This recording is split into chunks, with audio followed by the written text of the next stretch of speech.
Assalamu alaikum wa rahmatullahi wa barakatuh. This is the day for Qur'an. Okay, so let's continue where we left off. We will be starting with the second chapter of the Qur'an called Surah Al-Baqarah. Surah Al-Baqarah. Okay, Surah Al-Baqarah, which is named the cow after the story of the cow with the children of Israel.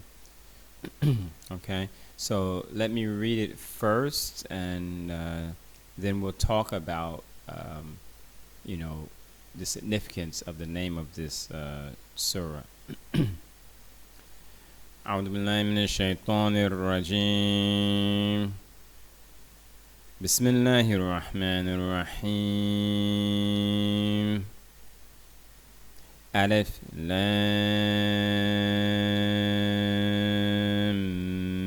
ميم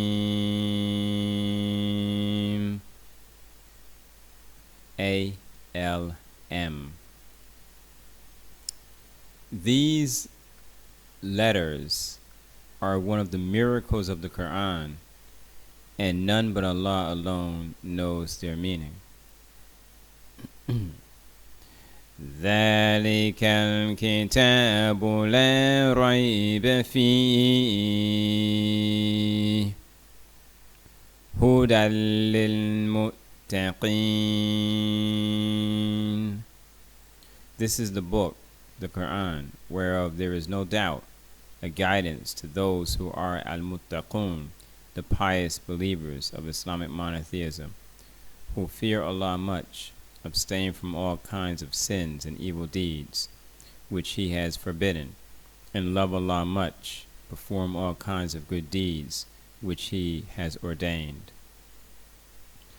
الذين يؤمنون بالغيب ويقيمون الصلاة ومما رزقناهم ينفقون, who believe in the ghaib, the unseen, and perform as-salat, the prayers, and who spend out of what we have provided for them, such as the zakat, obligatory charity. Spend on themselves, their parents, their children, their wives, and also give charity to the poor, and also in Allah's cause. وَالَّذِينَ يُؤْمِنُونَ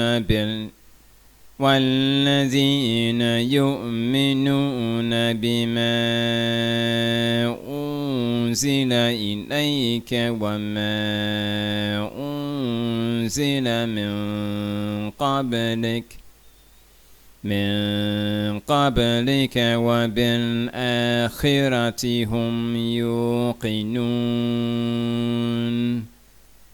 and who believe in that, the Qur'an and the Sunnah, which has been sent down, revealed to you, Muhammad sallallahu alaihi wasallam, and in that which was sent down before you, the Torah, and the Injil, the Gospel, and they believe with certainty in the hereafter, the resurrection, the recompense of their good and bad deeds, the paradise and the hell.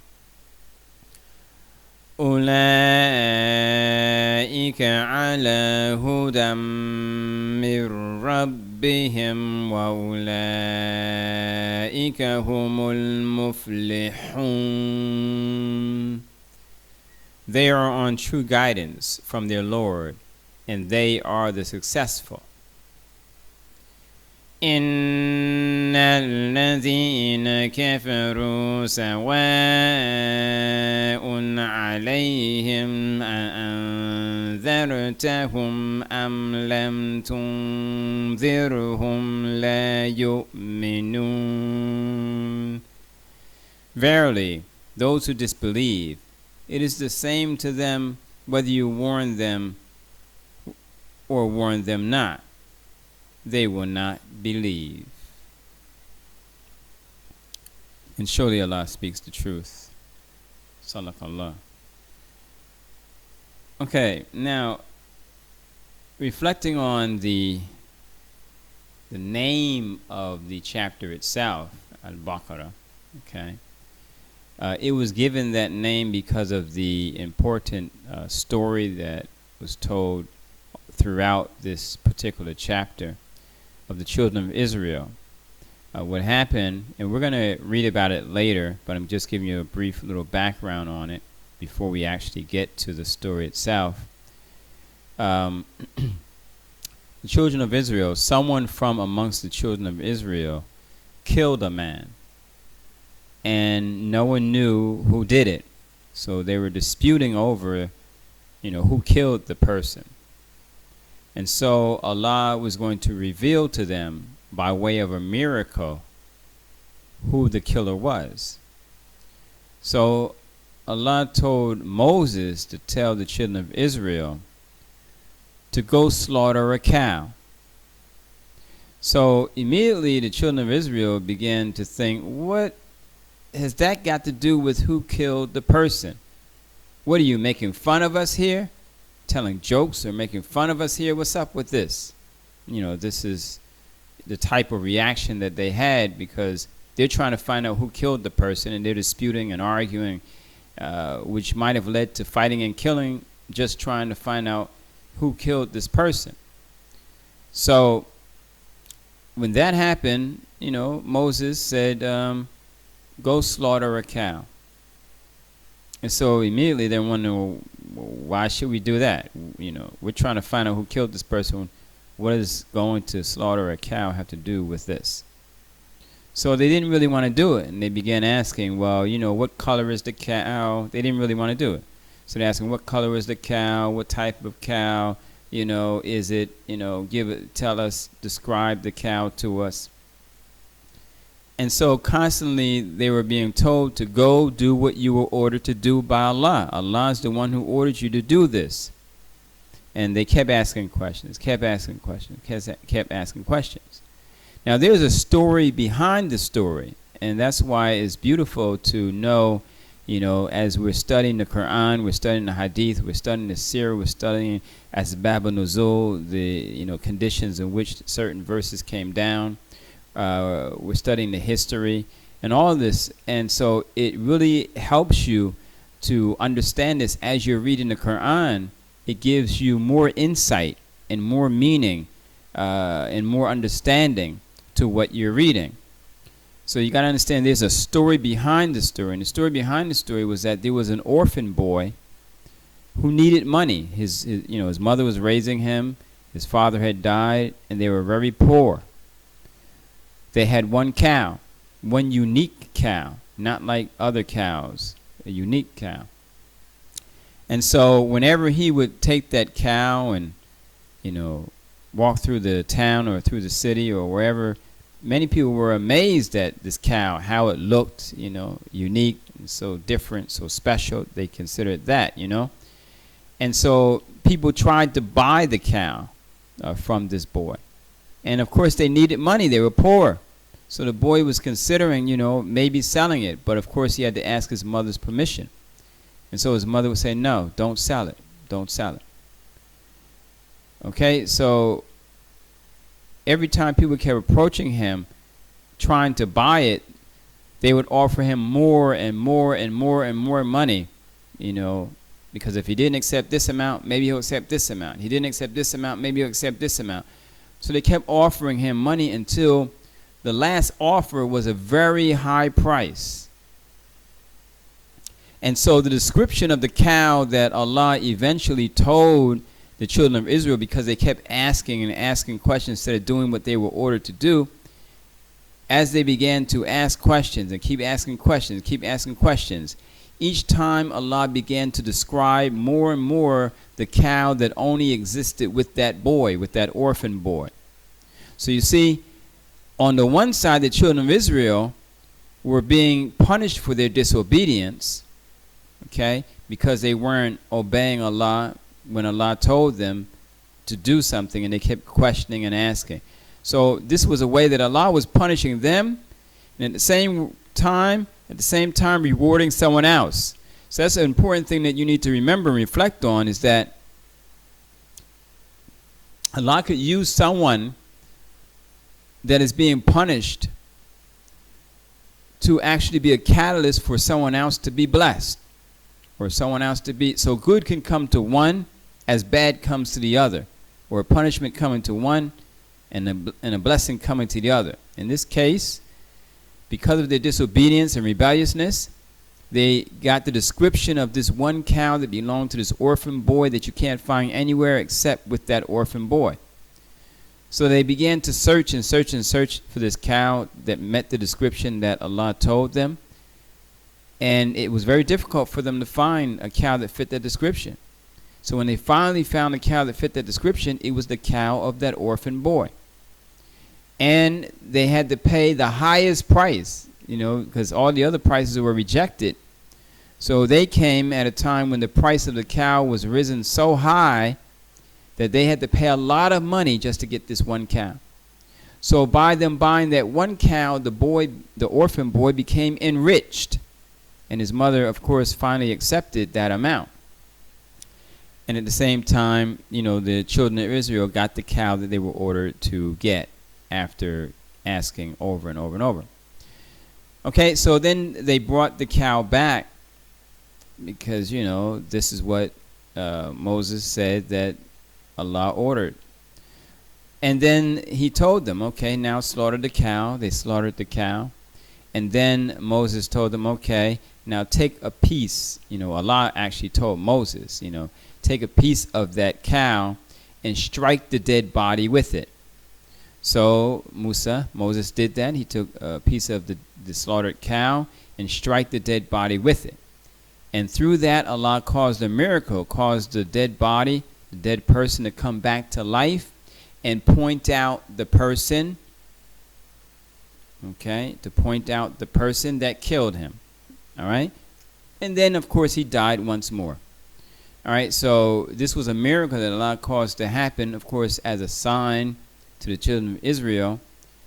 Okay? And so they found out who killed that person. All right? A sign and a miracle. And, of course, after that happened, if they didn't obey Allah after seeing that miracle and after being told who killed the person, if they didn't become obedient believers at that point, then a severe punishment was going to come upon them. All right, so that's what this story is surrounded around throughout the second chapter of Surah Al-Baqarah. Okay, and that is why it has that name. That's why it was given that name. And the last time we were actually reading from the first chapter, Surah Al-Fatiha, which is also called the opening, which is also called the 7 oft-repeated verses. And I neglected to mention in a little more specifics about the maghdubi alayhim. Okay, that when we say ghayru maghdubi alayhim wala dhalin ameen, that those who have the anger of Allah subhanahu wa ta'ala on them, the maghdubi alayhim, are those people from the children of Israel that constantly disobeyed Allah and were killing prophets, denying prophets, and committing sins and crimes. So the anger of Allah came down upon them. At one time they were considered the chosen people, but eventually the anger of Allah came down upon them. And also they not only killed prophets that came before and messengers, but they also tried to kill Jesus. Okay? And, they rejected Jesus. All right? So, of course, they lost the favor of Allah subhanahu wa ta'ala through their actions. Okay? All right? And so when we say غَيْرُ مَغْضُوبِ عَلَيْهِمْ, we don't want to be like them. We don't want to follow in their footsteps. We don't want to be like them. Because if we follow in their footsteps and we do like they did, then we'll get the same punishment that they did. We'll also get the anger of Allah upon us as well. So Allah always gives us these types of lessons to know what you should not do. He gives us examples of those that we should follow in their path and examples of those that we should not. And the following after غَيْرُ مَغْضُوبِ عَلَيْهِمْ وَلَا الضَّالِّينَ, also, that we don't want to be like those who are astray. The Prophet Muhammad made it very clear that كُلُّ بِدْعَةٍ ضَلَالَةٍ وَكُلُّ ضَلَالَةٍ فِي النَّارِ, that every innovation is a string, and every string leads to the hellfire. So you can see how of the children of Israel, of the people of the book, there are some who began to worship Jesus. He came as a prophet, and he received a message as well. So he was a prophet and a messenger. But the people began to worship him, and also they began to say there's three gods in one. And they also began to incorporate certain pagan practices in their way of life, such as Christmas with the Christmas tree and Easter bunny and all these other practices that came from Greek mythology, which was the religion of the Greek people before they accepted Christianity. So they mixed the two, and so far as even the day of worship, which was on a Saturday, became Sunday, the day that the Greeks used to worship their sun god. That's why it's called Sunday. That was their day of worship, worshiping the sun god. So you can see how the children of Israel, the special day was Saturday, the Sept, Yom Sept. And so the people that went astray after Jesus came, that's why they're called, those who are astray. So we say, غَيْرُ الْمَغْضُوبِ عَلَيْهِمْ وَلَا الضَّالِّينَ Ameen. And even before that, we say, of those who have your favor. So we're asking Allah in Surah Al-Fatiha, to put us on a straight path, the way of those upon whom you've bestowed your grace, your favor, your gift, your ni'mah. We want to be on that path, but not the path of those who have incurred your anger, your wrath, and not the path of those who go astray. So that's the meaning, which I didn't deal with in greater detail in the last video. So I'm mentioning that now. Okay, so we'll continue this. Like I said, Saturday Qur'an, Sunday Hadith, Monday Seerah, the history of the Prophet ﷺ, and also the history before the Prophet ﷺ, during his lifetime, and his companions, the rightly guided companions after him. We'll be dealing with that as well. And then after that, we'll go back again to Qur'an, then Hadith, and then Seerah. And then Friday is the free day, which was like what we did yesterday. Again, if you have any topic that you would like me to talk about, you can leave it in the comments below, and I'll consider whether or not I will be able to successfully handle a topic that you may mention. And even if I personally don't know anything about that particular topic, I can still gather information from those who do have knowledge of that topic and present it as well. Okay, so if you benefited or appreciated anything from this video, please feel free to subscribe to my channel and to click like, okay, and to share. All right, have a good day, and thank you for watching. Assalamu alaikum wa rahmatullahi wa barakatuh.